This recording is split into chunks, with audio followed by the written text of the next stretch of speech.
સુરતના કતારગામ વિસ્તારમાં 21 જાન્યુઆરીની રાત્રે ઠાકોર સમાજનું ભવ્ય સંમેલન યોજાયું હતું, જેમાં બનાસકાંઠાના સાંસદ ગેનીબેન ઠાકોરે વિશેષ હાજરી આપી હતી। તેમણે સમાજના લોકોને સંબોધતા જણાવ્યું કે જ્યારે એસઆઈઆરની કામગીરી અંતર્ગત તમામ સમાજના લોકોએ પોતાનું નામ નોંધણી કરવાની પ્રક્રિયા ખૂબ જ ઝડપથી પૂર્ણ કરવી જોઈએ। લોકોએ સુરતમાં ધંધા રોજગાર માટે કાયમી રહેવું જોઈએ અને આ સાથે સુરતમાં પોતાનું નામ ટ્રાન્સફર કરાવી શકે છે। ઠાકોર સમાજના લોકોએ ખાસ ચકાસણી કરાવવી જોઈએ, તેમનું નામ આ યાદીમાં છે કે નહીં। આ સાથે તેઓએ ભાજપના સાંસદ ગોવિંદ ધોળકિયાના વખાણ પણ કર્યા હતા। સુરતના ડાયમંડ ઉદ્યોગોમાં ચાલી રહેલી મંદી અને ગેનીબેનને ઊંડી ચિંતા વ્યક્ત કરી હતી। તેમણે નિવેદન આપ્યું કે સુરતમાં ડાયમંડ ઉદ્યોગોમાં હાલ મંદી ચાલી રહી છે, જેના કારણે રત્ન કલાકારોના પરિવારોને આર્થિક રીતે મોટી અસર થઈ રહી છે।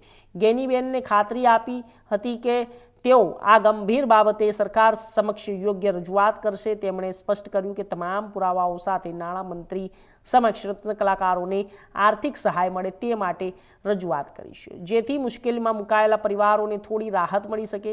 ગેનીબેન ઠાકોરે સુરતના વિકાસ અને તેના સ્ટેટ્સ વિશે વાત કરતા જણાવ્યું, સુરતમાં કહ્યું કે જ્યારે એક ગૌરવ અને સ્ટેટસ ગણાય છે, જ્યારે સુરતમાં કોઈ પણ નાનો મોટો ધંધો રોજગાર કરવો એ પ્રતિષ્ઠાની વાત છે।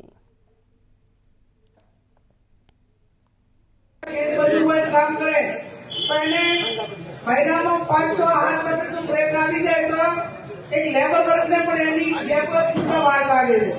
આ તમે જે ડાયમંડ સાથે સંકળાયેલા હોય તો બાળકોની ફી ભરવાની વાત હોય, અહીંયા મકાન ભાડે રાખવું હોય તો એ વાત હોય, એટલે જે ઘરનું અર્થતંત્ર જે બજેટ કહેવાય એ બજેટમાં પણ ક્યાંક ને ક્યાંક બ્રેક ત્યાં મંદીના કારણે આવે અને એટલા માટે એમણે ખૂબ સારી વાત કરી કે ડાયમંડમાં મંદી હોય તો બીજા નાના ધંધા રોજગાર માટે પણ ત્યારથી કરીને તેનો એક્સપિરિયન્સ સાઈડમાં એને ચાલુ રાખવો પડે, બીજો પ્રયત્ન, નહીતર આ આપણા હાથની વાત નથી। તેજી અને મંદી એ આંતરરાષ્ટ્રીય માર્કેટની વાત હોય ત્યારે એના શુભચિંતકો એના માટેની ચિંતા કરતા હશે, પણ એની રાહ જોઈએ તો પછી આપણે એ પોતાનું ગુજરાન ચલાવવાનું પણ તકલીફ ઊભી થાય અને આવડા મોટા સુરતની અંદર અનેક ધંધાઓ આપણા કાપડના ધંધા સાથે પણ ઘણા બધા મોટી ઇન્ડસ્ટ્રી હોવાના કારણે છે, બીજી પણ આવડા મોટા શહેરની અંદર અનેક રોજગારી છે અને તમે એવી જગ્યા ઉપર રહો છો કે કોઈ પણ પ્રકારનો તમે ધંધો કરો તો અહીં તમારું સ્ટેટસ કરાય કે ક્યાં રહો છો, તો સુરતમાં રહીએ છીએ અને સુરતમાં રહીને કોઈ પણ નાના મોટા ધંધો કરો તો એ તમારું એક ક્રેડિટમાં પણ એક સ્ટેટસ તરીકે આ શહેરનું નામ એ સમગ્ર ગુજરાતની અંદર, ભારતની અંદર અગ્રેસિવ છે।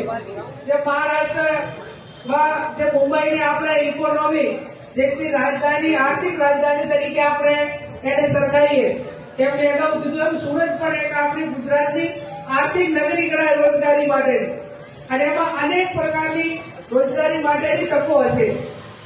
ભાઈએ કાયદો વ્યવસ્થા સલામતી માટેની વાત કરી અને આજે તમે એક ભાઈચારાની ભાવના, એક વતન પ્રત્યેનો પ્રેમ, સ્નેહ, લાગણી એટલા માટે કે આજે અમારું ગુલાબભાઈનું સન્માન, મારું સન્માન માત્ર ઠાકોર સમાજે નથી કર્યું, મારું સન્માન ઠાકોરો કરતા પહેલું ચૌધરી સમાજે કર્યું, સૌથી પહેલું, અને સૌથી છેલ્લે ઠાકોરોએ કર્યું। એટલે વાતનો મને ખૂબ આનંદ છે। હું અભિનંદન આપું દાદુજી તમને બધાને કે કોઈ પણ ઝાડ ઉપર જયારે ફળ આવે ને ત્યારે ફળ આવે ત્યારે ઝાડ પણ નીચે નમે છે અને એ વિવેક નીચે નમીને એ બીજાને કે તમે આ ફળ તમે લઈ શકો છો એટલા માટે કરીને ઝાડ નીચે નમતું હોય તો આપણે તો એક નિશાની અને એક આપણે જવાબદાર તરીકે એક કોઠા સુધી બીજાને આગળ કરીને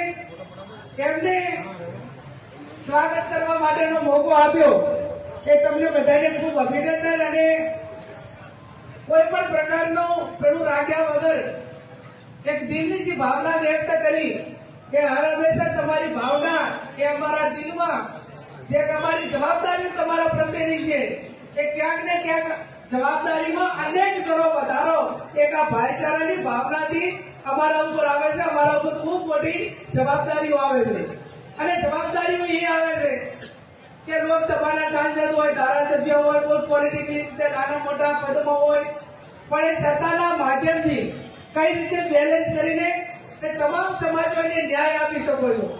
અને ન્યાય તમે જેટલો આપી શકો એ તમારા પોતાની રાજકીય કામગીરી દરમિયાન તમારી એક પ્રોફાઇલ બનતી હોય છે. તમે સારું કરો એટલું અભિનંદન, પણ સત્તાના માધ્યમથી કોઈ વ્યક્તિને કે કોઈ સમાજને ઈટાખોરીપૂર્વક તમે ક્યારે કોઈને ટાર્ગેટ ન બનાવો એ જ તમારો સાચો રાજધર્મ કહેવાય. અને એ રાજધર્મ નિભાવવા માટેના અનેક વખત પ્રયત્નો કર્યા છે. અમારી જાતે અમારે પ્રમાણપત્ર ના આપવો પડે, પ્રમાણપત્ર તમે બધા લોકો આપતા હો છો અને એટલે તમે આજે એકતાના દર્શન કરાવો છો.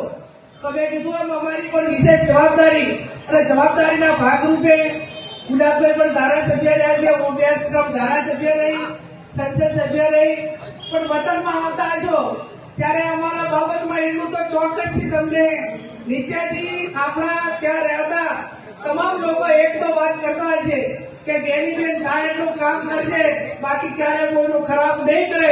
આટલું પ્રમાણપત્ર એ અમારા માટે કાફી છે અને કાફી છે. ત્યારે આપ સૌને ફરી પણ ખાતરી આપું છું કે અહીંયા વતન છોડી વતનને વ્યસન જે વાત કરી, તમારી પ્રામાણિકતા અને પરિશ્રમ એ તમારા પોતાનો માલિકીનો અધિકાર છે.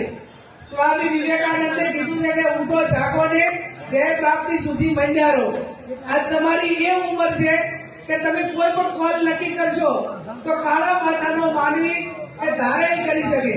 આજ તમે એ જગ્યા ઉપર એવા વિસ્તાર કે એ શહેરની અંદર રહો છો કે જે ભૂતકાળની અંદર જેમને પરિશ્રમ કર્યો, પ્રામાણિકતા રાખી અને વતનને વ્યસન તમામ પ્રકારની નાના મોટી બદીઓ એને છોડી અને જે વસ્તુ કરવાની છે એને તમે ટાર્ગેટ કર્યો.